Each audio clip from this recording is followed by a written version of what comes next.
Tigoni level 4 hospital ya nyuma, so nikapata na majamaa wanajaribu kung'oa hiyo mlango dirisha, ndio sasa wakanitolea hapo, then wakaendelea kusaidia watu wengine, then we were put in one of the vehicles from Likana Sacco, ndio ikatuleta hospitali.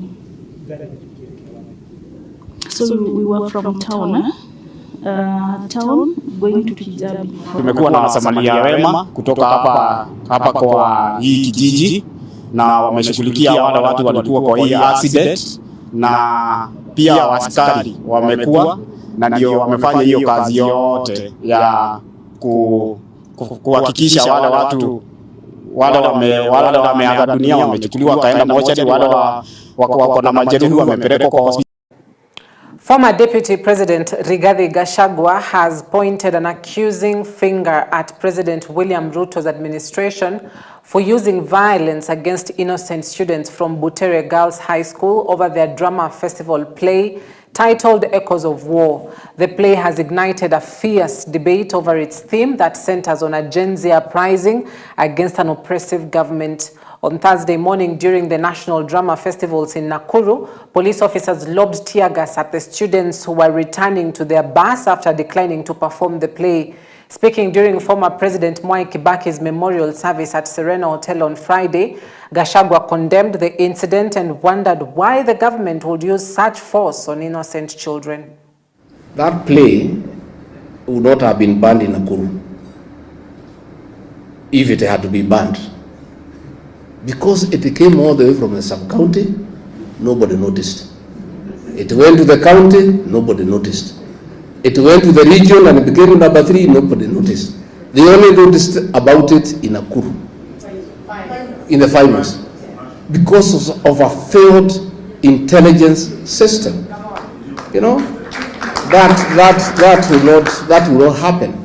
So if a decision needed to be made that is a bad play, and people should not see it, ingesimamishiwa huko mbali, because the houses on the ground every day, lakini watu wote wamelala, kila mtu anatafuta pesa.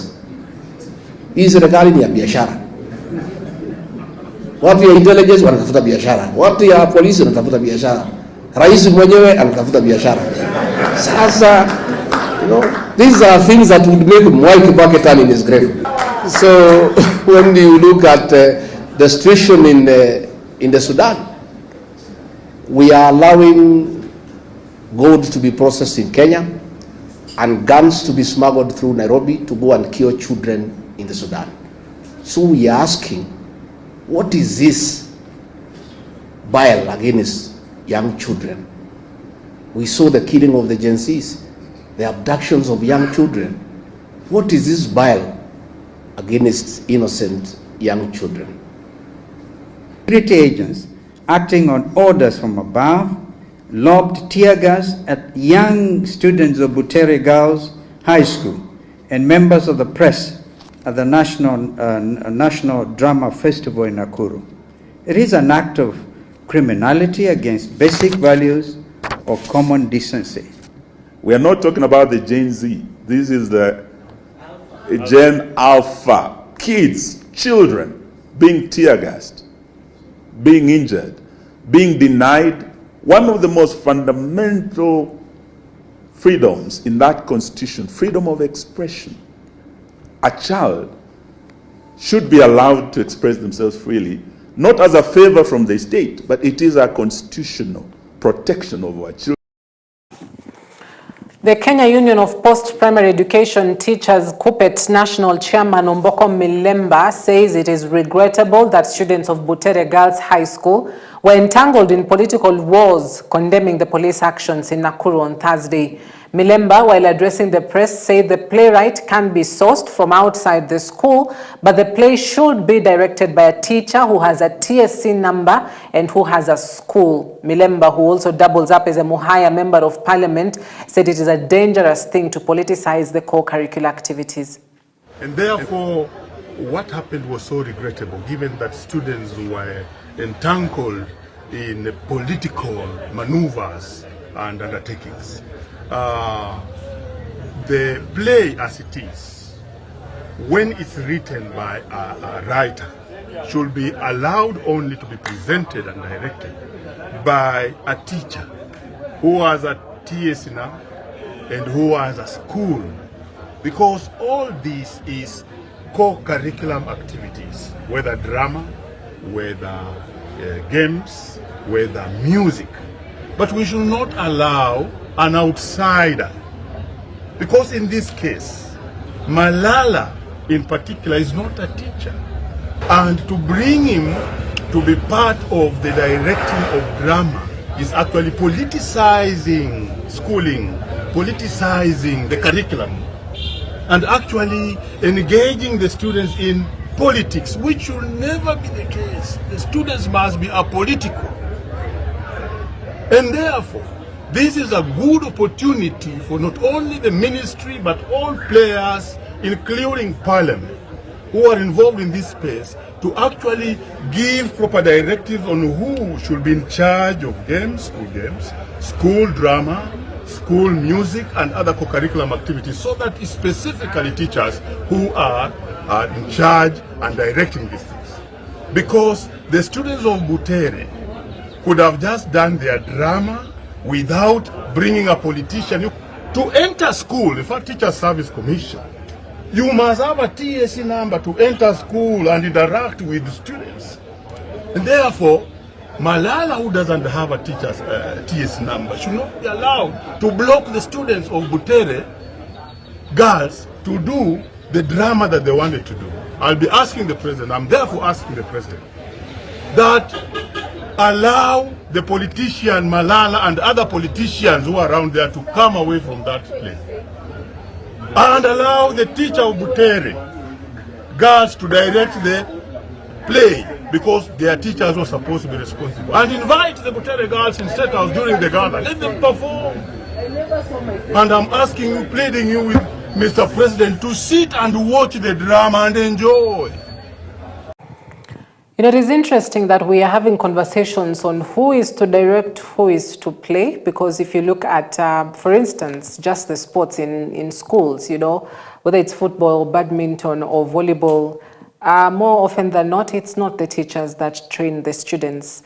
They source coaches from outside, and so it will be interesting to see, are there any reviews that are done by the Ministry of Education, and what reviews those are.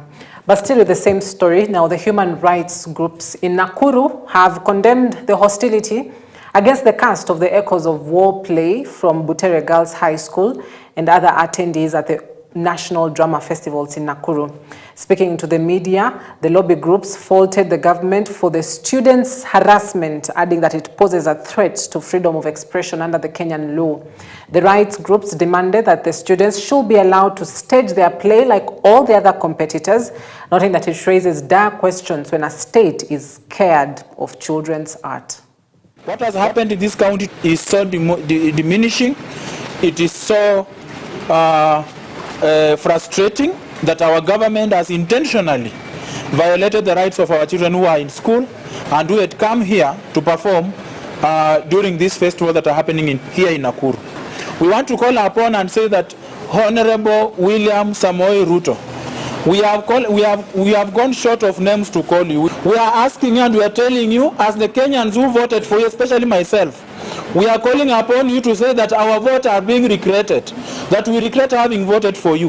How will you subject our children to such inhuman behaviors, making our children to sleep on the floors, making our children to sleep in the streets, because you are police officers that you've sent to the street to go and harass these students are all over this town. Kina mama, tunashangaa sasa watoto wetu pia wanagandamizwa. Hii shairi ambayo watoto wanakuja kufanya na drama, tunanacha talents za watoto wetu. Na talents za watoto wetu pia zinakuwa nurtured, so that in future watoto wetu wanaweza fanya mazuri. Mimi nashangaa government ikigandamiza watoto, government ikitumia tear gas kulegeza watoto wetu ili wasiweze kuperform drama zao. Nashangaa Mr. Malala amekuwa akikoach hiyo Butere Secondary School kwa dramas for around 15 years now. Mbona sasa ndio imekuwa Mr. Malala anafanya the wrong thing? Hili jambo limefanyika ni la kuhuzunisha sana. It's quite unfortunate if our children can be treated as criminals. Our children are not criminals. Our children have a right enshrined in the Constitution and Children Act 2022, right to participation. And one of the participation is matters of governance. Our children have to highlight the ills that are affecting this government. So it's quite unfortunate that if our children have to be victimized because of expressing the ills that are bedeviling our community, our society, and our government. The Ministry of Defense has revealed that the tragic accident on April 18, 2024, where former Chief of Defense Forces Francis Ogolla and 9 other Kenya Defense Forces personnel died in a helicopter crash in Elgeyo Marakwet County, was caused by an engine malfunction. In a statement on Friday, the ministry revealed that the Bell Huey helicopter KAF 1501 suffered a surge which is consistent with witness reports of a loud bang at the engine compartment. The aircraft then experienced a complete power loss, which was followed by a drop in the engine's revolutions per minute and a change in engine noise. An engine's RPM indicates the engine's speed and power output. Now, the ministry assessed the entire mission from the team's departure from Wilson Airport to Kainuk to Chesogon before heading to the Defense Forces Recruits Training School in Eldoret, and established that the crew had performed the requisite checks before commencing the flight.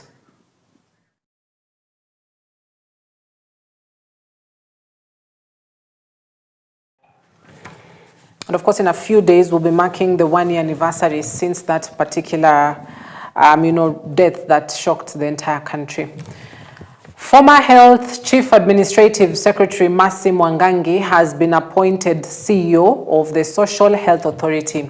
Her appointment was made by Health Cabinet Secretary Aden Dwale on Friday. This follows conclusion of a competitive recruitment process by the Ministry of Health. Now, Mercy was among 12 candidates who had been shortlisted for the job. She is currently the Senior Health Systems Strengthening Director at Amref Health Africa, where she has been spearheading health financing and health security investments across Africa, securing development assistance funding for primary healthcare and universal coverage expansion.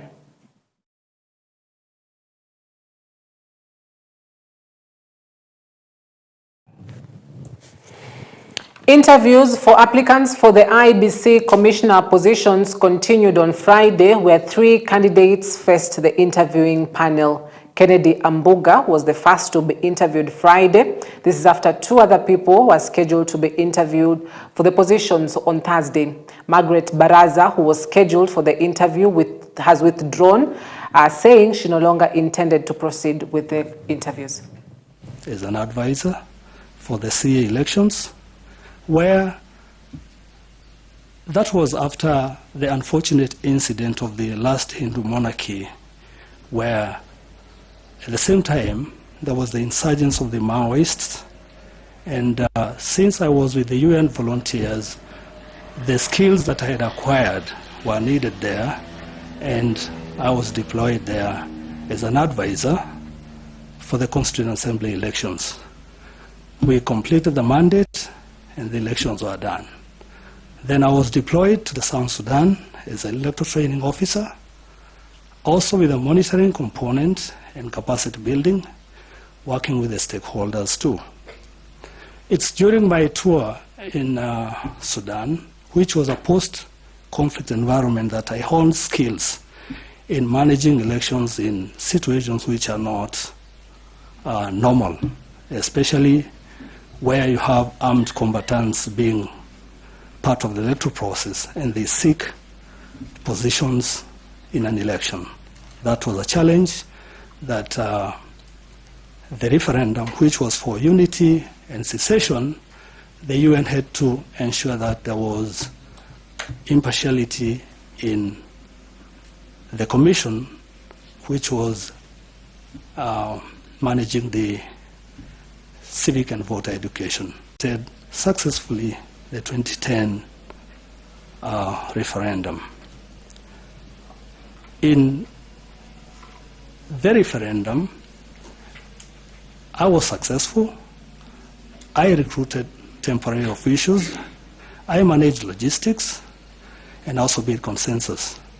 And later, there was the aspect of boundary delimitation, of which I feel that there was one achievement that I made of a conflict that arose during consultation with the stakeholders on the naming of a ward which is called GACHAGUA in Remur constituency, where those were two separate communities.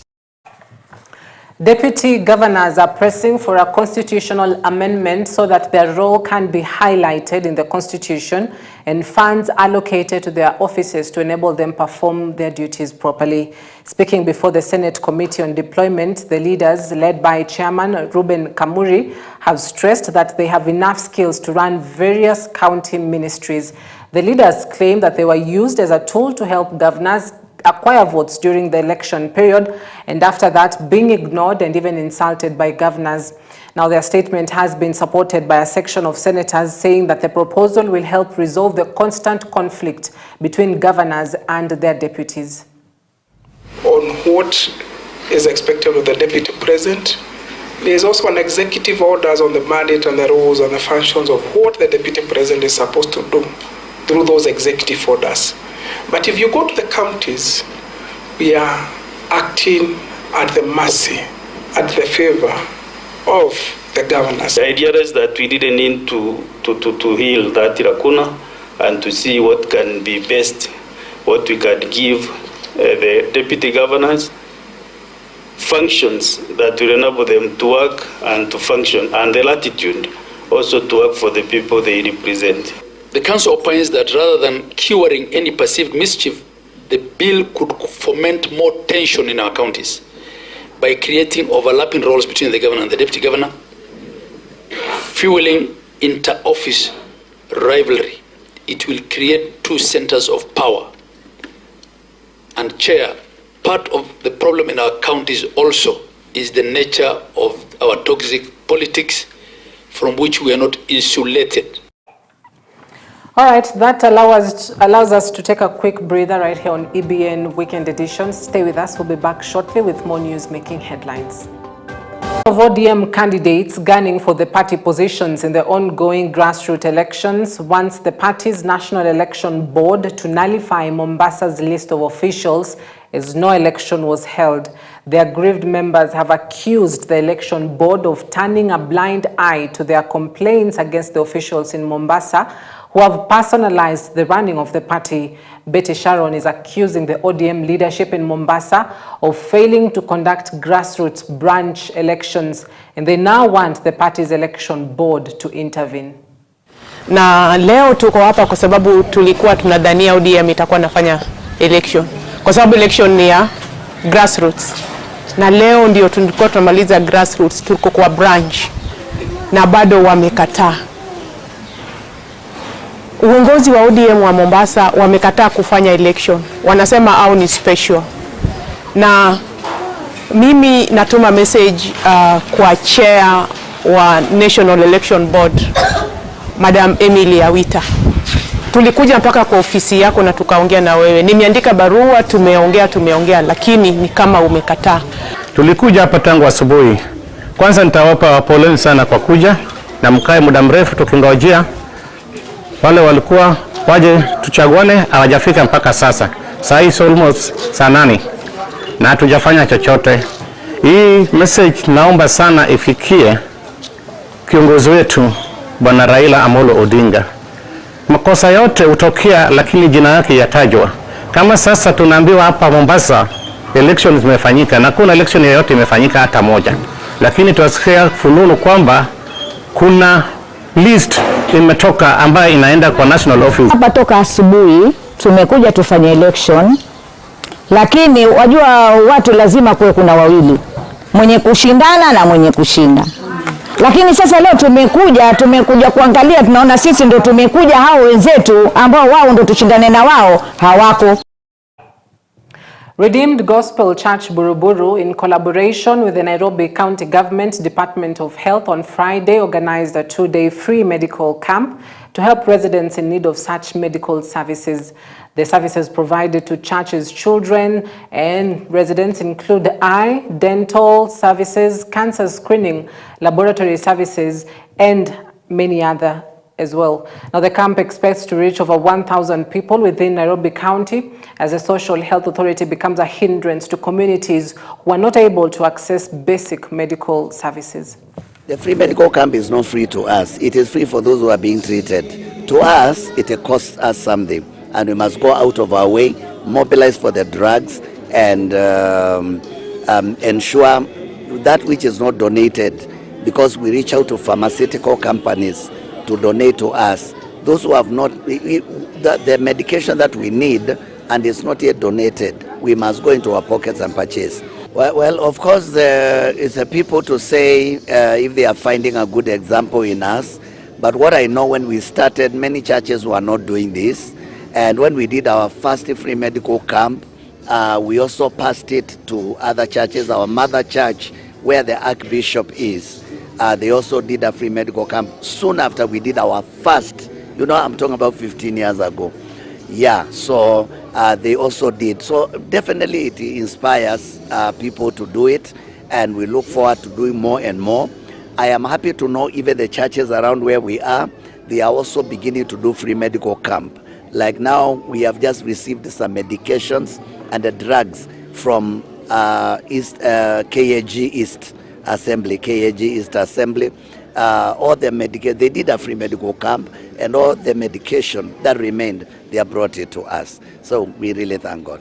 Men don't want to come out and probably tackle these challenges that we are having, and just a good advice to just ask men that enough is enough. They need to come out of the comfort zone and address the challenges that we are facing. I know in an African setup, most responsibilities belong to men, and that's why probably they tend to overthink and they want to manage, and the life has become so tough. So one of the advice that I would like to tell men outside here is that they need to always check their health. They need to always get some guiding and counseling, some mental checkup. It's good. It's always good to have preventive measures rather than waiting for curing. Leo tumekuja huko Redeemed Church. Kumekuwa na free medical clinic. Imekuwa mzuri, process inaendelea vizuri. Unaingia, unakaribishwa. Nimeona daktari, nimetibiwa. Amepimwa mtoto juu ndio mgonjwa, na shughuli nimeona ikiendelea vizuri. Na natumai atasikia vizuri. Mimi nimekuja hapa kuangaliwa macho, na nimeangaliwa vizuri sana na nimefurahi.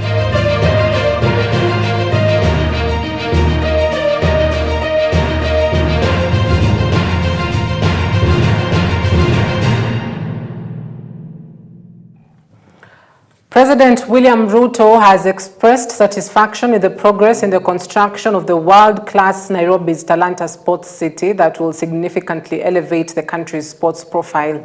The 60,000-seater facility, designed to host football and rugby matches only, is scheduled for completion in December this year, in time for the African Cup of Nations 2027 that will be co-hosted by Kenya, Uganda and Tanzania. The president said that 3,300 workers have been hired at the stadium, with 2,000 working during the day, while 1,300 are engaged at night in the 60,000-seater facility.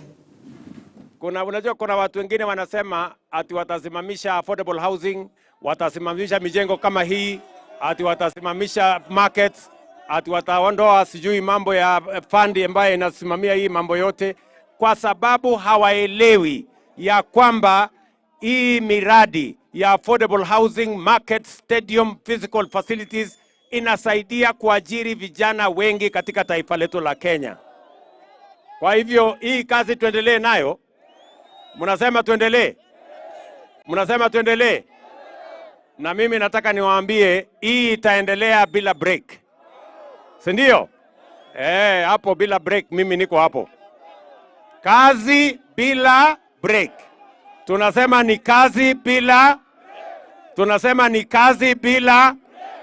Tuendelee na hiyo. Kuna watu wengi wananiambia ati mimi nimepeleka vijana wengi kwa mijengo.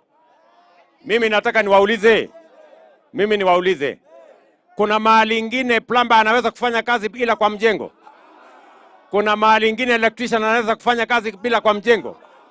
Kuna mahali ingine steel fixer anaweza kufanya kazi bila kwa mjengo? Si lazima ukue kwa mjengo. ndio ile masomo mmesomea, ile skills ambayo mmepata, ile talents ambayo mko nazo.